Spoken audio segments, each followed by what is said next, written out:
भगवद गीता अध्याय 4 दिव्य ज्ञान।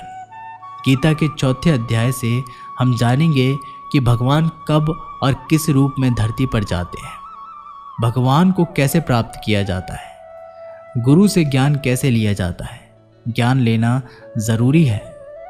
श्री कृष्ण बोले कि अर्जुन, जो महान गीता ज्ञान मैं तुझे बता रहा हूँ, मैंने बहुत पहले से ही पृथ्वी पर बताया था, लेकिन समय के साथ वो लुप्त हो गया। इस पर अर्जुन बोले कि हे कृष्ण, आप तो अभी वर्तमान काल में हो, तो आप बहुत पहले के समय में ऐसा कैसे कर सकते हो। श्री कृष्ण बोले कि अर्जुन, तुझे नहीं पता कि तेरे और कितने जन्म हो चुके हैं। जब जब इस संसार में धर्म का नाश होता है, तब तब मैं अधर्म का नाश करने इस धरती पर मानव रूप में आता हूँ और कर्म करके अपना शरीर यहीं छोड़कर वापस चला जाता हूँ। जिस तरह से कोई शिष्य मुझे बहुत प्रेम करता है, उसी प्रकार से मैं भी अपने शिष्यों से बहुत प्रेम करता हूँ। मैंने भले ही इस संसार को बनाया है, लेकिन फिर भी ये नहीं सोचता कि ये मैंने बनाया है। इसलिए मनुष्य को भी कर्म करते समय ये नहीं सोचना चाहिए कि मैं कर रहा हूँ। जो मनुष्य किसी भी कर्म के फल और सुख दुख से परे होकर कर्म करता है, वही सबसे अच्छा है। जिसको अपने शरीर पर कोई घमंड नहीं होता, उसको वश में रखता है, वही मनुष्य में सबसे ऊंचा है। और अर्जुन, जो मनुष्य इस धरती में खुश नहीं रह पाता, वह परलोक में भी खुश नहीं होता। इसलिए किसी भी मनुष्य को अपने गुरु को पहचान कर, अपनी इंद्रियों को जीत कर, अपना लालच छोड़कर उनकी सेवा करके उनसे वह ज्ञान सीखना चाहिए, जिससे बड़े बड़े पापी भी मेरी शरण में आ जाते हैं। जिस तरह से आग सूखी लकड़ियों को जला देती है, उसी तरह से गुरु से सीखा हुआ ज्ञान भी हर ज्ञान को मिटा देता है। हमेशा कर्म करने वाला और हमेशा मुझ में श्रद्धा रखने वाला ही मुझको प्राप्त कर सकता है। इसलिए जिसने भी कर्म योग से सभी कर्मों को और खुद को एकाग्रता मानते हुए परमात्मा को अर्पण कर दिया है, ऐसे मनुष्य को उसके कर्म कभी नहीं बांधते। इसलिए अर्जुन, तू भी मेरे इस दिए हुए ज्ञान से ये समझ कि कर्म तू नहीं बल्कि मैं कर रहा हूँ। दोस्तों, इस चौथे चैप्टर में ये साफ कहा गया है कि जब भी धरती पर मानवता का नाश होता है और नेगेटिव एनर्जी लोगों में ज़्यादा होती है, तब तब भगवान किसी भी रूप में आकर धर्म को फिर से स्थापित करते हैं। इसमें यह भी बताया गया है कि अगर किसी से आपको कुछ सीखना है, तो सबसे पहले आपके मन में उसके प्रति रिस्पेक्ट होनी चाहिए, कोई लालच नहीं होना चाहिए और बुरी भावना भी नहीं होनी चाहिए। और ये नॉलेज लेना और सीखना हमारे लिए ज़रूरी क्यों है? क्योंकि हम चाहे किसी भी फील्ड में हों, ऑब्वियस सी बात है कि हमें उस फील्ड के गुरु से ज्ञान तो लेना ही पड़ेगा। और ज्ञान ऐसा तरीका है जो इस लाइफ में आपके टारगेट से और उस लाइफ में आपके परमात्मा से मिल सकता है। भगवद गीता अध्याय 5 कर्म सन्यासी। भगवद गीता के 5वें चैप्टर में हम जानेंगे कि अपने गोल्स को कैसे प्राप्त किया जाता है और किस तरह से हमारा शरीर हमको आलस से बांधने की कोशिश करता है। अर्जुन बोले, हे श्री कृष्ण, मैं अभी भी ये समझ नहीं पा रहा हूँ कि मेरे लिए कर्म ज़्यादा अच्छा है या कर्मों से संन्यास। श्री कृष्ण बोले, देखो अर्जुन, भले ही संन्यास और कर्म दो अलग अलग रास्ते हों, लेकिन दोनों की मंजिल एक ही है और वो है भगवान। जो व्यक्ति अपने मन को भटकने नहीं देता, जो कर्म करके भी यही समझता है कि कर्म उसने नहीं बल्कि परमात्मा ने किया है, और जो सभी जीव जंतुओं को उसी परमात्मा का हिस्सा मानता है, वह मनुष्य मरने के बाद परमात्मा में ही मिल जाता है। महान पुरुष अपना हर काम खुद के विचारों को साफ करने और दूसरों का कल्याण करने के लिए ही करते हैं। परमात्मा कभी भी मनुष्य को बुरा काम करने के लिए नहीं उकसाता, बल्कि लोग ही अपने क्रोध और मोह में आकर बुरे कर्मों के साथ साथ उनके फलों का भी निर्माण करते हैं। मैं तो बस उनका फल उन्हीं को वापस देता हूँ। इस शरीर को चाहे कितना भी सुख दे दो, उसकी इच्छाएं तब भी पूरी नहीं होती। इसलिए अर्जुन, तेरे जैसे बुद्धिमान व्यक्ति को शरीर की इच्छाओं में मन नहीं लगाना चाहिए। इस संसार का असली योगी तो वो है जिसने अपने शरीर का नाश होने से पहले अपने क्रोध का नाश कर लिया हो, जो संपूर्ण प्राणियों का हित करता है, जिसका मन किसी भी कर्म में नहीं बनता और जो अपने भटकते हुए मन को एक जगह केंद्रित करके परमात्मा को याद करता है। वही व्यक्ति सुखी भी है, वो परमेश्वर सहित सबका प्यारा भी। हे अर्जुन, ये इंद्रियां, मन, बुद्धि, इच्छा, आशा, डर और क्रोध ही तेरे दुश्मन हैं, इनका त्याग कर। दोस्तों, हमारी बॉडी यानी कि शरीर हमेशा रिलैक्स रहना चाहता है, क्योंकि बाय नेचर शरीर एक निर्जीव चीज़ है अगर उसमें आत्मा ना हो। लेकिन हम ये सोच लेते हैं कि मैं तो शरीर ही हूँ, यह मेरी आंखें हैं, ये मेरे हाथ है और अब मेरा शरीर मुझे सोने के लिए बोल रहा है। तो इसका मतलब ये है कि आपका शरीर आपकी बुद्धि पर भारी पड़ चुका है। इसलिए आपको ये समझना होगा कि आप आत्मा हो और इस शरीर को आप अपनी बुद्धि से जिस तरह चलाना चाहोगे वैसा वैसा चलेगा। दोस्तों, जो रास्ते भगवत गीता में बताए जा रहे हैं वे मनुष्य को परमात्मा से मिला देते हैं, और अगर आप इन सब बातों को अपनी लाइफ में उतारोगे तो आप अपने सपनों को तो आसानी से हासिल कर ही लोगे। जैसा कि कहा गया है कि भगवान की प्राप्ति के लिए मन को वश में करना बहुत ज़रूरी है। ठीक उसी प्रकार से आपको अपनी लाइफ में भी मंजिल हासिल करने के लिए मन को वश में करना बहुत ज़रूरी है। भागवत गीता अध्याय 6 ध्यान योग। भागवत गीता के 6ठे अध्याय में हम जानेंगे कि एक योगी क्या होता है और योगी कैसे बनते हैं। यानी कि आज की लाइफ में बोले तो वह इंसान जो अपनी लाइफ में कुछ बड़ा करना चाहता है। इसके साथ साथ हम ये भी जान लेंगे कि क्या होगा अगर आपने इस जीवन में बहुत मेहनत करी लेकिन फिर भी आपकी डेथ होने से पहले आपका सपना पूरा नहीं हुआ। श्री कृष्ण बोले, केवल अपने सांसारिक कर्मों को त्यागने वाला ही योगी नहीं होता, बल्कि जो व्यक्ति करने योग्य सब काम को करता हुआ उनके फल का लालच नहीं करता, वही असली योगी कहलाता है। जो व्यक्ति अपने मन को जीत लेता है तो उसके लिए संसार में और कुछ भी जीतना ज़रूरी नहीं होता, और जिसका मन इधर उधर भटकता रहता है उसके लिए इस संसार में कुछ भी पाना आसान नहीं होता, क्योंकि हमारा गुलाम मन हमारा मित्र होता है, और अगर हम उसके गुलाम बन जाते हैं तो वो हमारा सबसे बड़ा शत्रु बन जाता है। जो व्यक्ति अपने मन के और संसार के किसी भी विचार, वासना या वस्तु से मोहित नहीं होता, और जो मित्र, दुश्मन, महात्मा, पापी, जीव जंतु आदि के प्रति समान दया भाव रखता है, वही योगी की असली निशानी होती है। अर्जुन, और इस तरह का जब योगी भाव आने लगे तो बिना किसी आशा के, बिना किसी भय के अपने मन को मित्र बनाकर मेरा ध्यान करना चाहिए। ऐसा योगी उसी तरह से अपने वचन पर स्थिर रहता है जैसे पूरी तरह रुकी हुई हवा में दीपक की लौ होती है। जब जब भी उसका मन भटके तब तब उसको उस इच्छा को वश में करके फिर से मन को केंद्रित करना चाहिए। और जब योगी इस संपूर्ण ध्यान की अवस्था में आ जाता है तो बड़े से बड़ा दुख भी उसको उसके स्थान से नीचे नहीं गिरा सकता। अर्जुन ने कहा, मगर हे कृष्ण, ये मन बहुत ही चंचल और हठीला है, इसको एक जगह पर रोकना हवा को एक जगह पर रोकने की तरह बहुत मुश्किल है। श्री कृष्ण बोले, हाँ, ये सत्य है कि मन को वश में करना बहुत ही कठिन है, लेकिन ये भी जान लो कि बार बार योग अभ्यास और आत्मविश्वास से असंभव को संभव बनाया जा सकता है। अर्जुन ने फिर से पूछा कि हे कृष्ण, अगर कोई योगी इस तरह से ध्यान केंद्रित करके योग करे, लेकिन अगर अंतिम समय में किसी कारणवश उसका मन भागने लगे तो क्या उसकी पूरी तरह मेहनत शून्य हो जाएगी? श्री कृष्ण बोले, नहीं अर्जुन, निरंतर परमात्मा की तरह बढ़ना हर आत्मा का अधिकार है।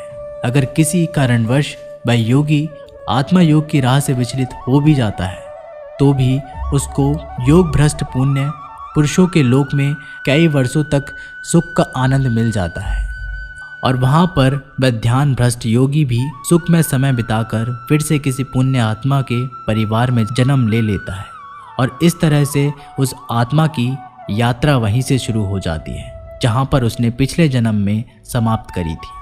और इस प्रकार से उसे एक नया रूप, नया जीवन परमात्मा से मिलने के प्रयत्न के लिए फिर से मिल जाता है। अर्थात उसका पिछले जीवन में किया गया योग बेकार नहीं जाता, लेकिन लगातार प्रयत्न करने वाला योगी इसी जन्म में अपने जीवन चक्र से मुक्त होकर परमात्मा में विलीन हो जाता है। एक योगी तपस्या और विद्वानों से भी श्रेष्ठ है। इसलिए अर्जुन, तू भी योगी बन, क्योंकि योगियों में भी परम होता है, वह मेरा भी प्रिय होता है। दोस्तों, हर वो इंसान जिसकी आंखों में कुछ बड़ा करने का सपना है, उसको अर्जुन की तरह ही एक योगी बनना चाहिए।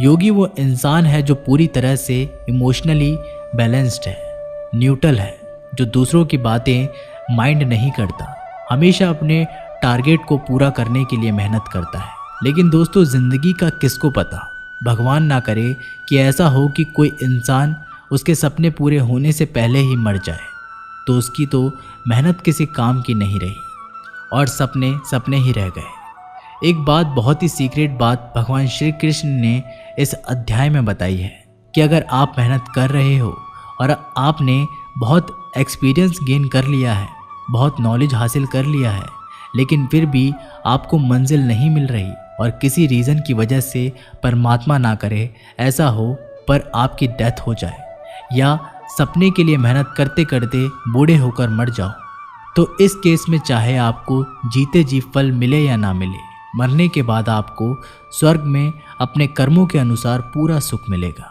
और जब आपके अच्छे कर्मों का बैलेंस खत्म हो जाएगा तो आप फिर से धरती पर जन्म लेकर आओगे और बाय नेचर आप ऐसे माहौल या घर में जन्म लेंगे जिसमें आपको पिछले जन्म के ज्ञान वाला लेवल नेचुरली ही मिल जाएगा और आपको उसके आगे की मेहनत करने के लिए फिर से एक पूरी नई जिंदगी मिलेगी। ऐसा मैं नहीं, स्वयं श्री कृष्ण ने योगी के बारे में बताते हुए इस गीता के 6ठे चैप्टर के श्लोक नंबर 37 से लेकर श्लोक नंबर 45 तक यही बात कही है। और ये भी कहा है ये उनके लिए एप्लीकेबल है जो सच में बहुत बहुत मेहनत करते हैं। ये भागवत गीता सार आप YouTube के अननोन राही चैनल पर सुन रहे हैं। भागवत गीता अध्याय 7, भगवान का ज्ञान। भागवत गीता के 7वें चैप्टर में बताया गया है कि ईश्वर किस तरह से इस संसार को चलाते हैं। ईश्वर को कौन से भक्त बहुत अच्छे लगते हैं, इंसान भगवान को क्यों नहीं जान पाता है। भगवान श्री कृष्ण बोलते हैं कि हे अर्जुन, अब मैं तुझे वो बात बताने वाला हूँ जिसको लेकर के तुझे इस संसार में दूसरा कोई भी ज्ञान जानने की ज़रूरत नहीं पड़ेगी। हजारों लोगों में से कोई भी एक मुझे प्राप्त करने की कोशिश करता है और ऐसे हजारों कोशिश करने वालों में से कोई एक ही मुझे बहुत समर्पण के साथ प्रेम करता है। मेरे 2 रूप हैं, एक जड़ रूप यानी कि जिसमें पृथ्वी, अग्नि, जल, वायु और आकाश के साथ साथ मन, बुद्धि और अहंकार है।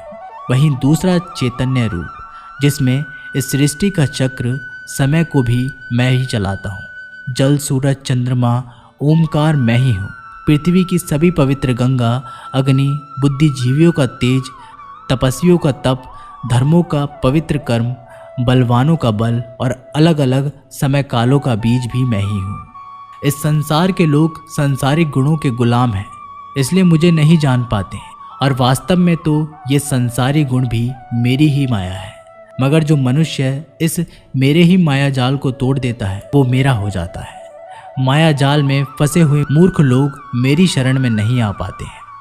कोई भी भक्त 4 तरह से मेरी पूजा करता है, कोई प्राप्ति चाहने वाला, कोई दुख के संकट में याद करने वाला, कोई जानने की इच्छा रखने वाला या फिर मुझे पहले से ही जानने वाला। लेकिन इससे मुझे अत्यंत प्रेम करने वाला ज्ञानी बहुत पसंद है। ये चारों ही तरह के भक्त दयावान होते हैं, लेकिन ज्ञानी पुरुष तो मानो जैसे मेरा ही रूप हो। और ज्ञानियों में भी जो व्यक्ति मुझे बहुत सारे जन्मों से मानता आया है वो मृत्यु के पश्चात मुझ में ही समा जाता है।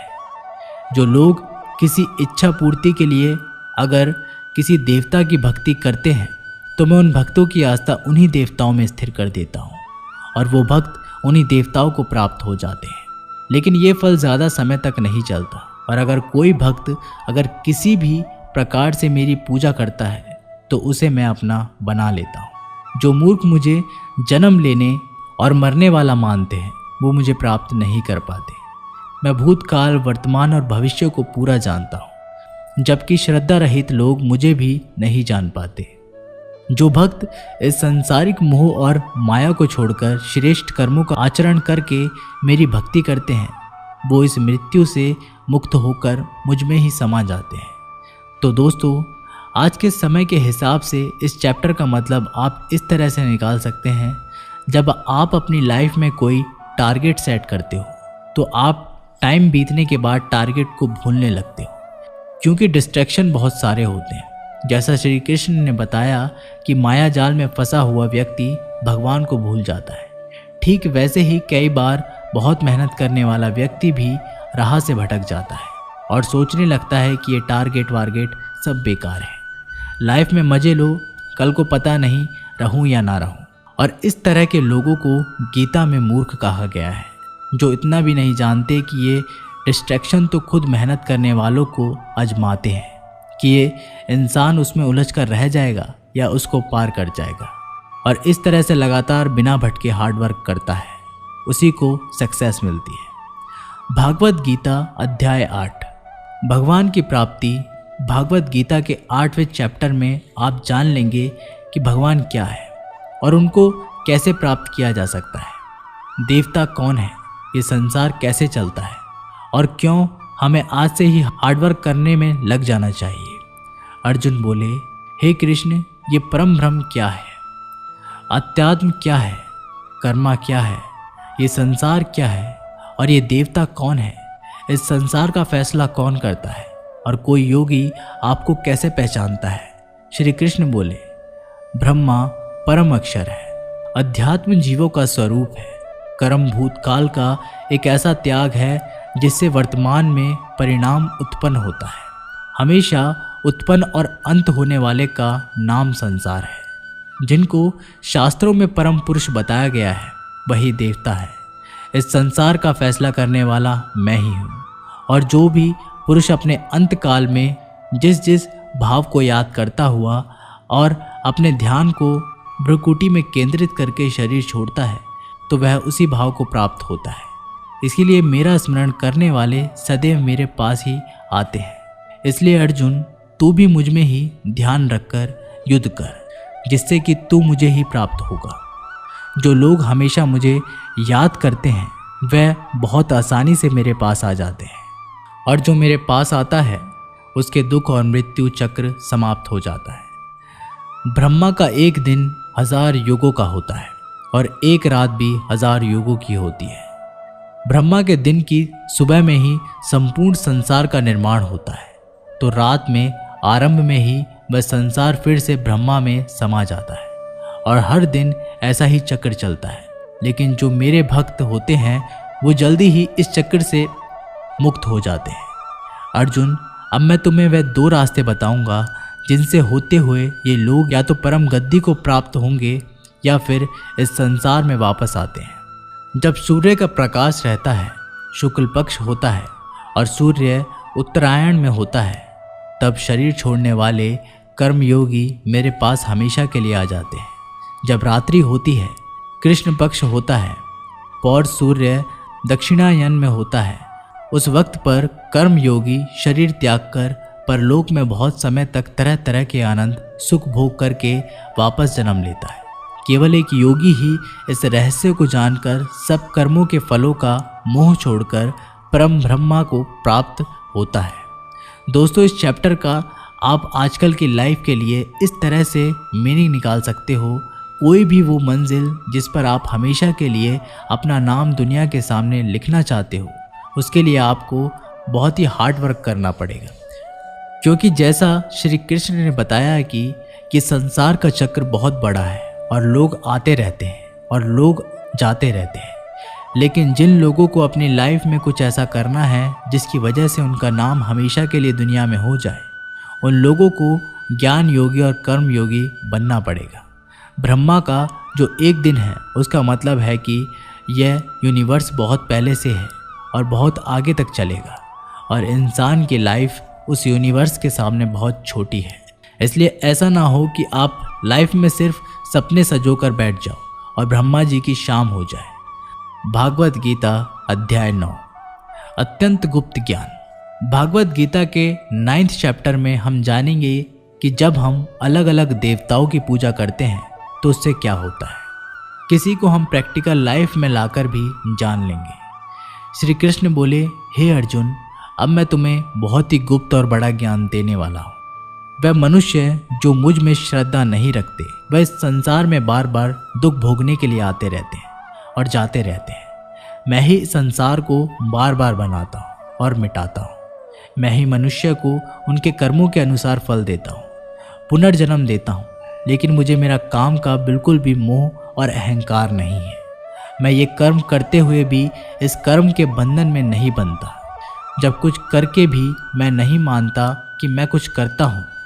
मेरी माया जाल में फंसने वाले और मुझे नहीं समझने वाले मूर्ख लोग और बेकार की आशा और बेकार का काम करने वाले लोग हमेशा इसी संसार में फंसे रह जाते हैं। जो वेदों को पढ़ के स्वर्ग प्राप्ति के लिए मेरी पूजा करते हैं, वो लोग इंद्र के स्वर्ग का आनंद भोगते हैं। लेकिन उनके स्वर्ग के सुख तब तक ही चलते हैं जब तक उनके मानव जीवन के पुण्य खत्म नहीं होते, और जब उनके पुण्य खत्म हो जाते हैं उनको वापस से ही पृथ्वी पर जन्म लेने आना पड़ता है। किंतु जो मुझ में मतलब परमेश्वर को ही सब कुछ मानकर अपने कर्म फल को त्याग कर निरंतर प्रेम करते हैं, मैं उनकी न केवल सभी आवश्यकताएं पूरी करता हूँ बल्कि उन्हें सदा के लिए मेरी शरण में भी लेता हूँ। देवताओं को पूजने वाले देवताओं के पास, पितरों को पूजने वाले पितरों के पास, राक्षसों को पूजने वाले राक्षसों के पास और मुझे मानने वाले सदा मेरे पास ही होते हैं। देवताओं, पितरों और भूतों को पूजने वालों का ज्ञान सीमित होता है और उनको फिर से इस मृत्यु लोक में आना पड़ता है। इसलिए अर्जुन, तू भी अगर कुछ खाए दान करे, तप करे और कर्म करे तो मुझ में ही अर्पण करके करना। इस प्रकार से तो मुझको ही प्राप्त हो जाएगा। मेरे लिए प्रिय और अप्रिय सब बराबर है। यहाँ तक कि अगर कोई बहुत ही दुराचारी हो, चाहे स्त्री पुरुष हो, चाहे राजा या भिखारी भी हो, तो वह है भी मुझ में आज तक होकर इस बहुसागर से तर जाता है। इसलिए अगर तू भी मुझ में समर्पित रहेगा तो मुझे ही प्राप्त करेगा। दोस्तों, जैसा कि श्री कृष्ण ने कहा कि जो जिसकी पूजा करता है मैं उसको उसी से जोड़ देता हूँ। दोस्तों, इस बात का बहुत गहरा मीनिंग है। जब हम जिस तरह के इंसान के साथ समय बिताएंगे, टाइम बिताने के बाद में हमारी थॉट्स पर भी उसका असर हो सकता है। इसलिए नेगेटिव थॉट्स वाले लोगों से दूर रहना चाहिए और जो लोग पॉजिटिव रहते हैं, जिनकी ज़िंदगी में कुछ करने का मकसद है, उनकी रिस्पेक्ट करनी चाहिए। उनकी आज भले ही वो कुछ ना कर रहे हो, लेकिन जैसा भगवान ने कहा है कि जैसी भावना वैसा नतीजा, तो उस प्रकार से सही रास्ते पर चलने वाले एक दिन मंजिल तक पहुंच जाते हैं। भागवत गीता अध्याय 10 भगवान की महिमा।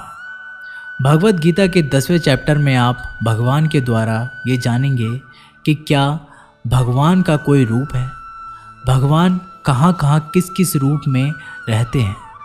वैसे तो आपने बहुत बार सुना है कि भगवान ऐसे हैं, भगवान वैसे हैं, यहाँ है वहाँ है, हर जगह है।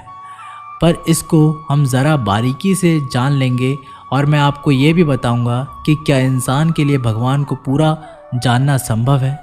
श्री कृष्ण बोले, अर्जुन, तू मेरा सच्चा मित्र है और मुझसे प्रेम करता है।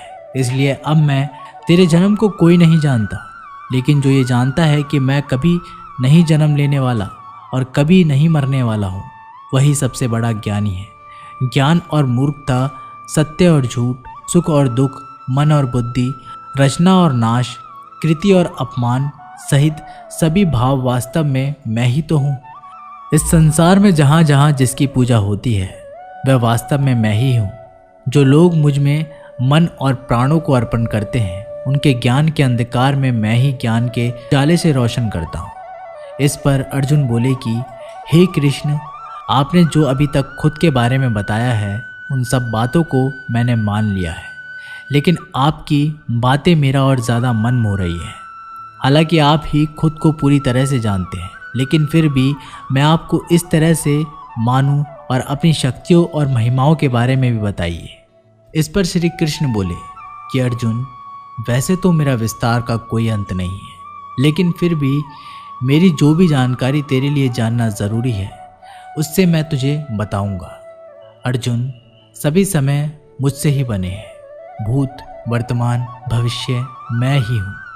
मैं ही विष्णु, सूर्य और चंद्रमा हूँ। वेदों में सामवेद, देव में इंद्र और इंद्रियों में मन, मैं आत्मा, पर्वतों में सुमेर, रुद्रों में शंकर, वसु में अग्नि और धन दौलत में कुबेर भी मैं ही हूँ। जल में समुद्र, ग्रहों में बृहस्पति, अड़े रहने वाले में पहाड़, देव ऋषियों में नारद, पेड़ों में पीपल, हाथियों में इरावत, मनुष्य में राजा, गायों में कामधेनु, सर्पों में सर्पराज, नागों में शेषनाग, राजाओं में यमराज, गणनाओं में गणित, पक्षियों में गरुड़, योद्धाओं में श्री राम, समुद्र में मगरमच्छ, नदियों में गंगा, विद्याओं में ब्रह्म विद्या, विवादों का निर्णय अक्षरों में ओम कालों का महाकाल, मंत्रों में गायत्री मंत्र, महीनों में मार्गशीर्ष, ऋतुओं में वसंत भी केवल मैं ही हूँ।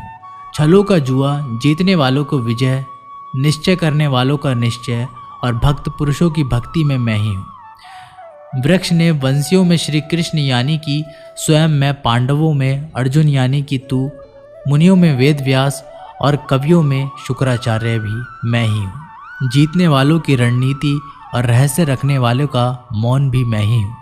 अर्जुन, इस ब्रह्मांड में जितना भी जाना और अनजाना है वह सब मैं ही हूँ और मेरा कोई अंत नहीं है। इसलिए यह है अर्जुन, मुझे पूरा जानना तेरे लिए किसी काम का नहीं है। बस तू इतना जान ले कि यह संसार तो मेरा एक छोटा सा अंश है। दोस्तों, इस चैप्टर में आप जान गए होंगे कि ऐसी कोई जगह नहीं है जहाँ पर भगवान ना हो। और श्री कृष्ण ने यह भी कहा है कि अर्जुन को ना तो ईश्वर को पूरा जानना चाहिए और ना ही वो पूरा डिटेल में जान पाएंगे। दोस्तों, इसको आप अपनी लाइफ में इस तरह से रिलेट करो कि जैसे भगवान ने कहा है कि मैं अंत हूँ और तू उतना ही जान जितना तेरे लिए ज़रूरी है। ठीक उसी प्रकार से आपको भी अपनी लाइफ में उन चीज़ों में अपनी एनर्जी और टाइम वेस्ट नहीं करना चाहिए जिनको जानना आपके लिए ज़रूरी नहीं होता। सिर्फ आप इतना ध्यान रखें कि ऐसा कौन सा नॉलेज है जो आपको अपनी मंजिल तक पहुंचाएगा। भागवत गीता अध्याय 14, प्रकृति के 3 गुण। दोस्तों, भागवत गीता के 14वें चैप्टर में हम जानेंगे कि किस तरह से हमारा स्वभाव और ये संसार 3 गुणों में बटा हुआ है। श्री कृष्ण बोले, हे अर्जुन, अब मैं तुझे संसार के उन 3 गुणों के बारे में बताऊंगा जो आत्मा को शरीर के मोह से बांधते हैं और जिन्हें जानकर कोई भी मनुष्य मुझे पा सकता है। ये 3 गुण हैं, सत्वगुण, रजोगुण और तमोगुण। सत्वगुण इन सभी गुणों में श्रेष्ठ है और ये हमें ज्ञान और सुख से जोड़ता है और आसक्ति से उत्पन्न होता है जो कि कर्म और उसके फल में बांधता है। तमोगुण मनुष्य को भोग विलास, आलस्य और निद्रा से बांधता है। अर्जुन, सत्वगुण सुख देता है, रजोगुण कर्म करवाता है और तमोगुण मनुष्य को भोग विलास और आलस्य और निद्रा में बांधता है। हे अर्जुन, सत्वगुण सुख देता है, रजोगुण कर्म करवाता है और तमोगुण मनुष्य को उसके स्थान से भी बहुत नीचे गिरा देता है। किन्हीं ही 2 गुणों को वश में करने से तीसरे गुण की प्राप्ति होती है। जिस पल में शांति और ज्ञान बढ़ा हुआ लगे उस समय ये मानना चाहिए कि सतोगुण बढ़ रहा है और जिस पर मन में लालच और स्वार्थ का आभास हो उस समय रजोगुण बढ़ता है। जिस समय मन में अंधकार, विषयों में आसक्ति है, आलस्य और निद्रा हो उस समय मनुष्य में तमोगुण होता है। सतोगुण में मरने वाला मनुष्य परमात्मा को प्राप्त होता है। रजोगुण वाला मनुष्य फिर से जन्म लेकर मनुष्य बनता है और तमोगुण वाला प्राणी अगले जन्म में कीट पतंग बनता है। सात्विक कर्म का परिणाम है सुख, राजस्व कर्म का परिणाम है दुख और तमाश कर्म का ही परिणाम अज्ञान होता है। जो व्यक्ति इस बात को जानता है कि 3 गुण ही उससे सब काम करवाते हैं, तब वह अपने कर्तव्य से ही संसार से मुक्त हो जाता है और इस तरह से सोने, पत्थर और मिट्टी को एक जैसा समझने वाला मनुष्य परम ब्रह्मा अर्थात मुझे प्राप्त हो जाता है। दोस्तों, ये 3 प्रकार सात्विक, राजस और तमास हमारी डेली लाइफ में बहुत यूजफुल होते हैं। अगर आप मेहनत करके कुछ उम्मीद नहीं करोगे तो आप हमेशा सुखी रहोगे। अगर आप किसी अच्छे रिजल्ट की कामना करके मेहनत कर रहे हो तो कोई गारंटी नहीं है कि खुशी होगी या दुख होगा। अगर आपने किसी का नुकसान करने के लिए कर्म किया है तो ये निश्चित है कि किसी न किसी समय आपको दुख मिलेगा। भागवत गीता अध्याय 15 पुरुषोत्तम योग। दोस्तों, गीता के 15वें चैप्टर में बताया गया है कि किस तरह प्रकार से ये दुनिया एक इल्यूजन है और कैसे हम इसमें उलझकर रह जाते हैं। श्री कृष्ण बोले कि ये संसार बरगद के एक उल्टे पेड़ की तरह है जिसकी जड़ें ऊपर है और डालियां पत्तियां वेदों को दिखाती हैं और डालियों के अंत में फल कार्य फल के जैसा है। इस पेड़ की जितनी भी शाखाएं हैं वो 3 तरह के गुण यानी कि सत्व, रज और तम से बनी है। इसकी जड़ों में स्वयं परमात्मा विराजमान है। इस पेड़ की शाखाओं के अंत में नई कोपले मनुष्य की इच्छाओं को दिखाती है। ये पेड़ हर दिशा में इस तरह से बढ़ता है कि ज्ञान के अभाव में मनुष्य इसमें उलझकर रह जाता है और जो इस पेड़ के रहस्य को जान लेता है वह परम ब्रह्मा को प्राप्त हो जाता है। इसलिए इस माया वाले जीवन रूपी बरगद के पेड़ को ज्ञान की कुल्हाड़ी से काटकर उचित योग का पालन करके उस परम ब्रह्म को ढूंढना चाहिए जिसका मान, मोहन, सम्मान, अपमान सभी नष्ट हो गए हैं और बुद्धि स्थिर हो गई है। वो पुरुष इससे मुक्ति पा सकता है और मुक्ति पाकर जिस परम पद को वे पुरुष प्राप्त होता है उसको कोई भी सूरज रोशनी नहीं कर सकता, क्योंकि वह मेरा परम धाम है। हे अर्जुन, इस मानव शरीर में आत्मा मेरा ही अंश है और ये आत्मा ही मृत्यु के बाद दूसरे शरीर में चली जाती है। ये शरीर कान, आँख, त्वचा, जीभ, नाक और मन से ही इंद्रियों का वास्तव का सेवन करता है और ये केवल ज्ञानी जन ही जानते हैं। इस संसार में शरीर नाशवान है और आत्मा अविनाशी और इन सबसे श्रेष्ठ है परमात्मा जो कि सब लोगों का पालन पोषण करता है। इसलिए मैं ही पुरुषोत्तम हूँ। दोस्तों, इस चैप्टर में हमने देखा कि हम जिंदगी में बहुत सारे उस चीज़ के पीछे भागते हैं जिसको हासिल करने की भी हमारी इच्छा ख़त्म नहीं होती। हम जितनी इच्छाएं पूरी करते हैं उतनी ही और बढ़ जाती है। इसलिए उस इंसान को जिसको लाइफ में कुछ बड़ा करना है उसको अपने डिटर्मिनेशन से उन इच्छाओं के जाल को काट देना है। तभी वह इस इल्यूजन वाले ट्री से परमात्मा को यानी कि आपकी पर्सनल लाइफ के केस में सक्सेस को ढूंढ पाएगा। भागवत गीता अध्याय 16 दो स्वभाव। दोस्तों, गीता के 16वें चैप्टर में बताया गया है कि मनुष्य के कौन से 2 नेचर है या व्यवहार होते हैं। श्री कृष्ण बोलते हैं, अर्जुन, इस संसार में 2 तरह के स्वभाव हैं, देवीय स्वभाव और असुरी स्वभाव, यानी कि देवता के समान और राक्षस के समान। पहले मैं तुझे देवों के स्वभाव के बारे में बताऊंगा।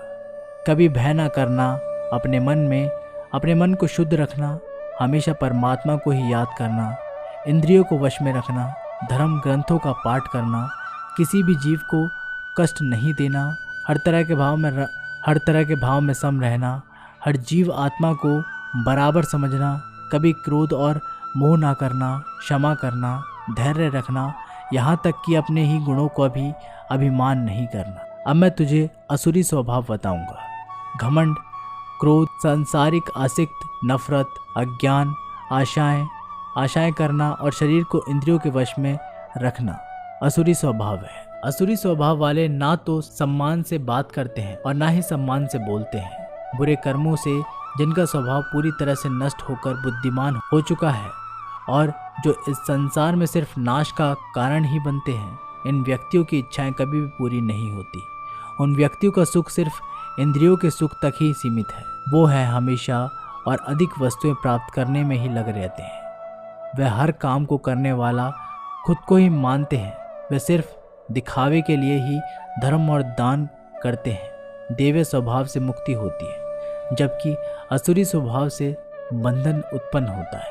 असुरी स्वभाव वालों को तो मैं बार बार असुरों में ही जन्म देता हूँ। इस तरह से असुरी हमेशा नीचे गिरते रहते हैं। हे अर्जुन, काम, क्रोध और लोभ ही नरक के 3 द्वार हैं, इसलिए इनको जितना जल्दी छोड़ देना चाहिए। जो भी मनुष्य इन तीनों नरक के द्वारों को छोड़ देता है वह तो फिर मेरे ही आश्रम में आता है। इसलिए हे अर्जुन, तू शास्त्रों सहित इस देवीय स्वभाव को प्राप्त करके आगे बढ़ता जा। दोस्तों, इस चैप्टर का मीनिंग तो आपको आसानी से समझ में आ ही गया होगा। आखिर में जो 3 नेगेटिव इफेक्ट्स बताए गए हैं, वासना, ये गुस्सा और लोभ, ये सबसे बड़े दुश्मन हैं। इनसे ज़रा बच के रहना। दोस्तों, गीता के 17वें अध्याय में आप जान लेंगे कि कर्मों को, भोजन को, यज्ञ को, तप को, ज्ञान वगैरह को कौन से 3 भागों में बांटा गया है। अर्जुन बोले, हे कृष्ण, जो मनुष्य शास्त्रों को छोड़कर देवों की पूजा करते हैं वो क्या है, सात्विक, राजस या तामस? श्री कृष्ण बोलते हैं, अर्जुन, जो व्यक्ति देवों को पूजते समय जिस तरह का विचार रखते हैं वे उसके हिसाब से ही सात्विक, राजस या तामसिक बनते हैं। सात्विक लोग देवताओं की पूजा करते हैं, राजस्व यक्ष और यक्षियों की पूजा करते हैं और तामस प्रेतों की करते हैं।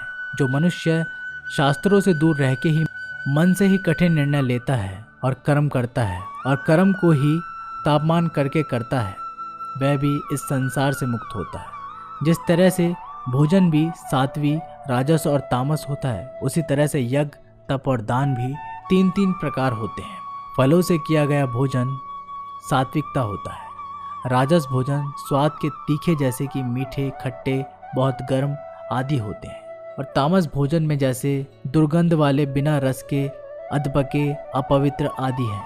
इस तरह यज्ञों में शास्त्र विधि से नियत और फल की इच्छा रहित किया गया यज्ञ सात्विक है। केवल फल प्राप्ति को ध्यान में रखकर किया गया यज्ञ राजस्व यज्ञ है। शास्त्रों के विरुद्ध दान रहित, पुरुष श्रद्धा रहित किया गया यज्ञ तामस यज्ञ है। इसी तरह से तपों में ऐसा तप जो फलों की इच्छा से रहित हो, सात्विक तप कहलाता है। किसी वस्तु की प्राप्ति के लिए किया गया यज्ञ राजस्व यज्ञ कहलाता है और किसी की हानि करने के लिए किया गया तप तामस तप कहलाता है। इस प्रकार के दान में बिना खुद को श्रेय दिए जिसको जो आवश्यकता हो वह दान कर दिया जाए। ये इस तरह से समझा जाए कि दान ही कर्तव्य है। वह दान सात्विक दान कहलाता है, जैसे कि भूखे को खाना खिलाना, वस्त्रहीन को वस्त्र पहनाना, अकाल क्षेत्र में अन्न दान करना। जो दान उसके फलों को दृष्टि में रखकर खुद का मान बढ़ाने के लिए, स्वर्ग की प्राप्ति के लिए और दान के बदले में वापस प्रत्युपकार की चाह में दिया गया, वह राजस्व दान कहलाता है। जो दान बिना सम्मान के किसी को अपमान करके बलपूर्वक दिया जाता है, वह किसी अयोग्य को दिया जाता है, तो उसको तामस दान कहते हैं। श्रद्धा सहित, फल की इच्छा रहित और जगत कल्याण के लिए किया गया दान, यज्ञ और तप मनुष्य को इस संसार की माया से मुक्त करके मुझ में विलीन करता है। दोस्तों, इस चैप्टर में आपने सुना कि हर कर्म के 3 प्रकार होते हैं और इन कर्मों को करते टाइम आपके मन में जैसी भावना या जैसा मकसद होता है, उसी तरह से आपको फल मिलता है। और ये तीनों प्रकार के सत, रज और तम, सत सबसे अच्छा माना गया है, तम सबसे घिरा हुआ माना गया है। सत का मतलब है आप जो भी काम करें, मेहनत करें, उसमें एकदम इमोशनली स्टेबल होकर, बिना उस काम के रिजल्ट के बारे में सोचे, बिना उस काम को करने का क्रेडिट लिए, खुद के मन में शुद्धता और संसार का कल्याण करने के लिए करें। लेकिन आज के टाइम में हम अपने गोल्स के लिए काम करते हैं, जिसमें हमें मेहनत के लास्ट में रिजल्ट चाहिए होता है। भगवान श्री कृष्ण ने कहा कि हमारे दुखों का और काम बिगड़ने का यही मेन रीज़न है कि हम उसके रिजल्ट के बारे में सोच कर परेशान रहते हैं। इसलिए दोस्तों, आप भी सत्य के इस रास्ते पर रहने की कोशिश करें। भागवत गीता अध्याय 18 उपसंहार। दोस्तों, गीता के 18वें और आखिरी चैप्टर में हम जानेंगे कि क्या त्याग और संन्यास एक ही है। इस पूरे गीता ग्रंथ का निचोड़ भी आपको इस चैप्टर में मिल जाएगा, इसलिए आपको इस चैप्टर को लास्ट तक ध्यान से सुनना चाहिए। अर्जुन बोले, हे कृष्ण, मैं त्याग और संन्यास के बारे में जानना चाहता हूँ। श्री कृष्ण ने उत्तर दिया कि अर्जुन, इस संसार में कुछ लोग कर्मों के फलों को छोड़ने को त्याग कहते हैं, और अगर कर्मों को ही त्याग दें तो उसको संन्यास कहते हैं। कुछ लोग सभी कर्मों को दोष भरे और सभी सुखों का कारण मानकर उनका त्याग करने के लिए बोलते हैं, और कुछ लोग बोलते हैं कि यज्ञ, तप और दान वाले कर्म कभी भी नहीं त्यागना चाहिए। इसलिए अर्जुन, इसलिए तू मेरे से अब त्याग और संन्यास को अच्छी तरह से समझ। इन दोनों में से त्याग को पहले बताऊंगा, क्योंकि ये त्याग भी 3 तरह का होता है, सात्विक, राजस और तामस। यज्ञ, तप और दान के तीनों त्याग के योग्य नहीं, बल्कि फल की इच्छा के बिना किया गया यज्ञ, तप और दान सहित सात्विक त्याग कहे जाते हैं। मतलब जो शास्त्रों में दिया गया कर्म और धर्म जिसमें फल और आसक्ति ना हो, उसको सात्विक त्याग कहा जाता है। कोई मनुष्य अगर सभी कर्मों को ये समझकर त्याग दे कि कर्म ही दुख का कारण है, तो ये त्यागराज कहलाता है। किसी अन्य मोह के कारण अगर किसी कर्म का त्याग कर दिया जाए, तो ये त्याग को तामस त्याग कहते हैं। जो व्यक्ति किसी भी काम से ना तो प्रेम करता है और ना ही नफरत करता है, ऐसा बुद्धिमान व्यक्ति ही सच्चा त्यागी है। मनुष्य शरीर कितना भी प्रयास कर ले, लेकिन वो फिर भी पूरी तरह से कर्म को नहीं छोड़ सकता, जैसा कि सांस लेना। इसलिए कर्मों के फलों को छोड़ देना ही सच्चा त्याग होता है। जो लोग कर्म फल का त्याग इस संसार में नहीं करते हैं, इनके कर्म फल मृत्यु के बाद भी इनका पीछा नहीं छोड़ते हैं। हे अर्जुन, मनुष्य मन, वाणी और शरीर से जो भी अच्छा या बुरा काम करता है, वह 5 तरह से होता है। करने वाले के द्वारा, उसके शरीर के द्वारा, उसकी ज्ञान इंद्रियों के द्वारा, उसकी कर्म इंद्रियों के द्वारा, या फिर उसके पूजनीय देवताओं के द्वारा। ज्ञान में ये 3 प्रकार के कर्म प्रेरणा है, कर्ता, कारण और क्रिया। ये 3 तरह के कर्म संग्रह है। अर्जुन ज्ञान करता है और कर्म, ये तीनों भी 3 तरह के हैं। जिसे ज्ञान में परमात्मा का अमर और अनंत माना जाता है, वह ज्ञान सात्विक है। जिसे ज्ञान में परमात्मा को अलग अलग समयों में अलग अलग नामों से जाना जाता है, वह राजस ज्ञान होता है। और जो ज्ञान सात विज्ञान और राजस ज्ञान के बाहर है, वह तामस ज्ञान है। जो कर्म श्रद्धा रहित और फल की इच्छा के बिना किया जाता है, वह सात्विक कर्म कहलाता है। जो कर्म कुछ पाने के लिए किया जाता है, वह राजस्व। और जो कर्म किसी का नुकसान करने के लिए किया जाता है, वह तामस कर्म है। इस प्रकार से सात्विक कर्म करने वाला सात्विक कर्ता, राजस्व कर्म करने वाला राजस्व कर्ता और तामसिक कर्म करने वाला तामसिक कर्ता कहलाता है। इस तरह बुद्धि और संकल्प भी 3 तरह के होते हैं। अर्जुन, सात्विक कर्म, राजस्व कर्म और तामस कर्म। तामस कर्म करने वालों की बुद्धि और संकल्प ये भी क्रमश सात्विक, राजस्व और तामस होते हैं। ये अर्जुन, सुख भी 3 तरह के होते हैं। बिना किसी कर्मफल के परम ब्रह्मा में ध्यान लगातार मिलने वाला सुख होता है। बल, बुद्धि, शक्ति, राज्य की प्राप्ति राजस्व, नींद, आलस्य और वासना इत्यादि था। मनसुख है इस पूरे ब्रह्मांड में तीनों प्रकार के अलावा और कुछ भी नहीं है। हे अर्जुन, ब्राह्मण, क्षत्रिय, वैश्य और शूद्र, इन चारों के कर्म इनके गुणों के आधार पर बांटे गए हैं। अपनी मन और इंद्रियों को वश में रखना, सभी प्राणियों का भला करना, धर्म का पालन करना, बिना कर्ता भाव के कर्म करना, परमात्मा में ध्यान लगाना, ये सब गुण जिसमें होते हैं, उसको ब्राह्मण कहना चाहिए। बल, बुद्धि, दान, वीरता, शासन से ये सब क्षत्रिय के कर्म हैं। खेती, व्यवहार इत्यादि का काम है तथा इन सब वर्णों की सेवा करना शूद्र का काम है। हे अर्जुन, दूसरों के धर्म और कर्म से तो अच्छा है भले ही कम गुणों वाला हो, लेकिन अपने ही कर्म और धर्म निभाए, और ऐसा करना ही मोक्ष के द्वार खोलता है। मानव कर्मों में कुछ ना कुछ कमियां तो रहती ही है, फिर भी उसको खुद का कर्म नहीं छोड़ना चाहिए। जिस तरह से कोई व्यक्ति भगवान को पा सकता है, वह तब मैं तुझसे सारांश में कहूँगा।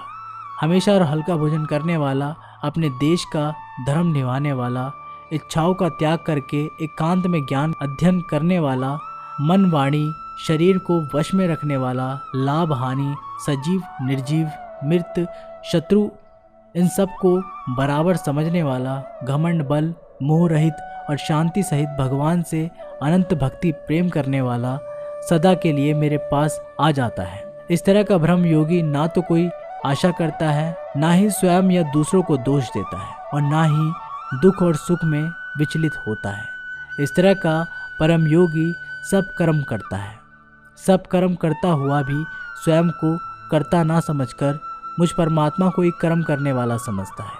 हे अर्जुन, इस तरह से तू भी इन बातों को समझकर अगर अपना धर्म और कर्म निभाएगा, तो तू भी मुझ में परम पद पाएगा। और अगर तू इस तरह बोलकर कि युद्ध नहीं करूँगा, मेरे ज्ञान को नहीं मानेगा तो अपने धर्म कर्म और परमार्थ से भटक जाएगा और नष्ट हो जाएगा।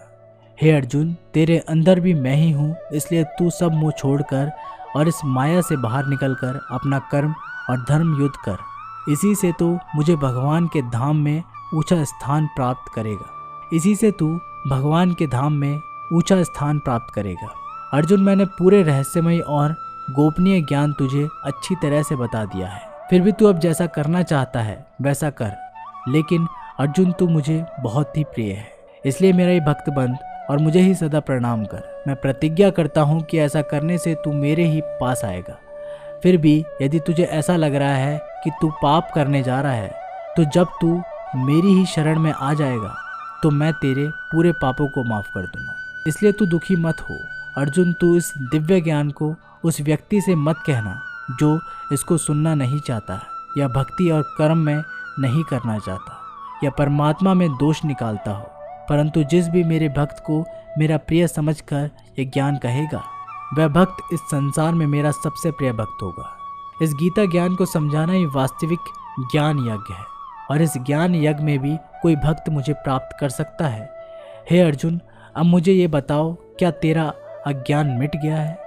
अर्जुन उठकर बोले, हे परम कृष्णा, मैंने आपका संपूर्ण ज्ञान अपनी बुद्धि में बैठा लिया है और अब मैं स्थिर हूँ, और जैसा आपने मार्गदर्शन किया है मैं ठीक उसी प्रकार से अपने कर्तव्य और धर्म का पालन करूँगा। दोस्तों, चाहे कितनी भी मुश्किल आए, जो इंसान खुद भगवान श्री कृष्ण की इन बताई गई बातों को फॉलो करता है, उनको अपने जीवन में उतारता है, उनकी न केवल पूरी प्रॉब्लम सॉल्व हो जाती है, बल्कि उसे जीने का, अपने सपनों को हासिल करने का तरीका भी पता लग जाता है।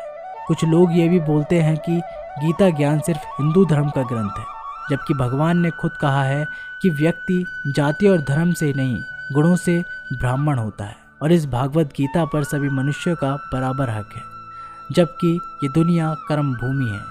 कर्म और मेहनत का सिद्धांत सबके लिए एक होता है। इसलिए आप सब लोग इस गीता ज्ञान को बार बार सुने, हर एक पुरुष और एक महिला को सुनाएं, ताकि आप अपनी कर्म स्थल के अर्जुन बनकर अपने जीवन का लक्ष्य हासिल कर सको।